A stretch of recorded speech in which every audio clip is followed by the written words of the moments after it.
welcome back to AC Constriction. As you know, this is Katie and Alfie.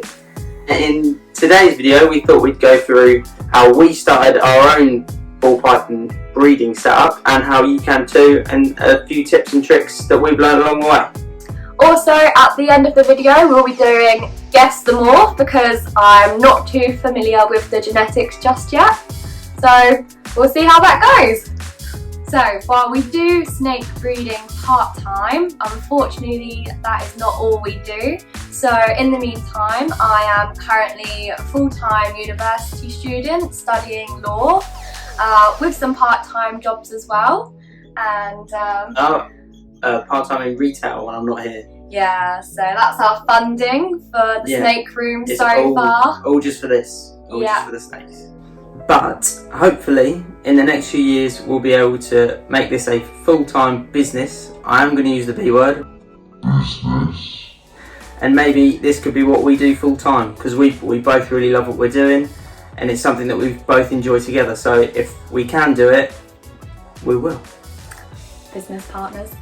So when you're first starting a ball python breeding setup, the most two important things are snakes and room. Luckily enough, we were able to get a space like this, which is a purpose-built room ready for expansion when we do get bigger, but starting off with a small room is fine. So before you get the snakes, you do need the money, and that is probably one of the best things about this hobby, is that you can sort of spend as much as you want, and the barrier of entry is really wherever you want it to be. So if you've only got, say, £500 in the bank to spend, then that's still plenty of money to be able to get some really good snakes to really build the foundations of your collection. And although it might take a little bit longer to sort of get to where you might want to be and be producing some sort of the rarer, higher end combos, then it doesn't matter. Everyone has to start somewhere. So we were able to sort of spend a little bit more money. We saved up for a fair few months before the room was built, and it just allowed us to invest in some slightly higher end projects. Don't get me wrong, we haven't spent thousands and thousands of pounds, but it's enough to get us to the point where we're in a good position going forward, and we might be able to produce some really great stuff this year.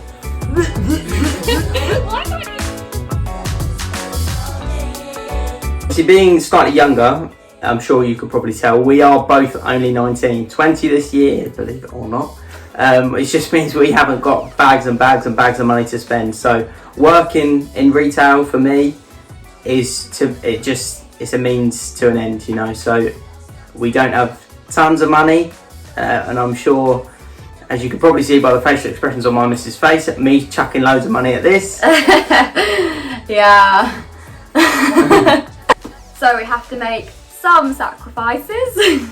But that's what it's all about. That's if you want something, then sacrifices have to be made, don't they? So we're really excited to be getting going, and if it means we can't go on as many holidays a year as our friends might, then you know, it is what it is long term. When it comes to actually buying snakes, I'm sure, as many of you probably would have heard from other videos, I think it's really important that you get into some recessive stuff. What we decided to do was we picked a couple of different projects that we were really excited about. So we decided to focus around pied and highway stuff, which meant that we invested some of our money into high quality female pied, het pied combos, and then some sort of yellow belly combos, as well as a few gravel different combos.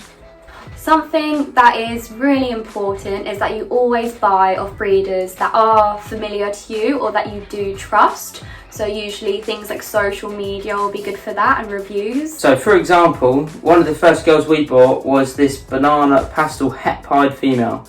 She's about 1600 grams now. She has had a few locks with our fired possible G-Nex pied boy. So fingers crossed she does lay for us this season, but she's an absolute powerhouse, and if things go to plan, we could have some pastel banana fire G-Nex pied babies, which would be out of this world. And that's why it's so important to sort of load up on powerhouse female combos, so that when you do raise them up for the next season, you'll thank yourself because you've got plenty of them, and that you'll be producing things that there aren't really many of. which do have some monetary value, so you can reinvest that money back into the collection, and you've got plenty of sort of a bigger budget to work with, so you can invest more into new projects, better racks, everything. Another thing that's really important is you have to remember, at the end of the day, this is a hobby for most of us, so it's really important to just sort of let your hair down every now and then, have fun with it, and get to know other people, get to know other breeders.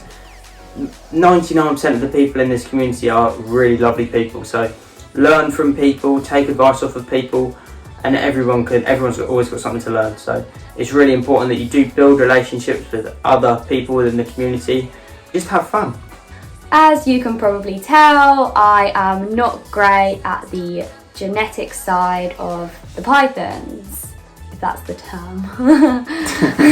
So what we are going to play is Guess the Morph.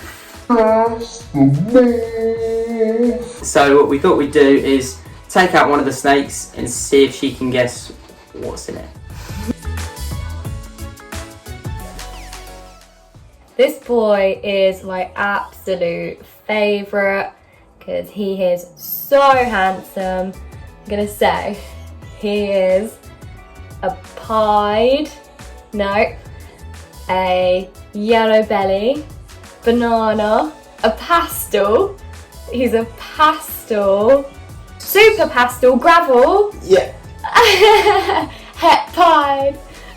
50% het pied. 50% het. Super pastel, 50% het hypo. Gravel as well. Gravel. Oh my god. Is a super pastel, 50% het hypo gravel. That's what I said. In the wrong order. Yeah.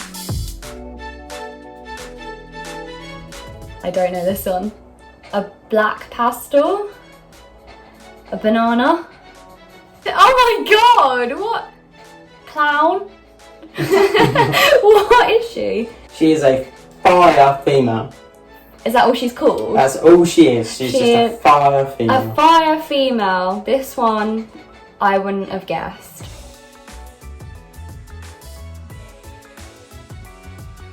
Okay, so this one is a pied female. Ding ding ding ding ding. So thank you very much for watching again. Hopefully we'll be putting out a lot more content and there'll be plenty more to come. Just to let you know as well that if you guys would like an AC Constriction sticker, just drop us a message on Facebook or Instagram and we'll get that sent over to you. Thanks again. Thank you.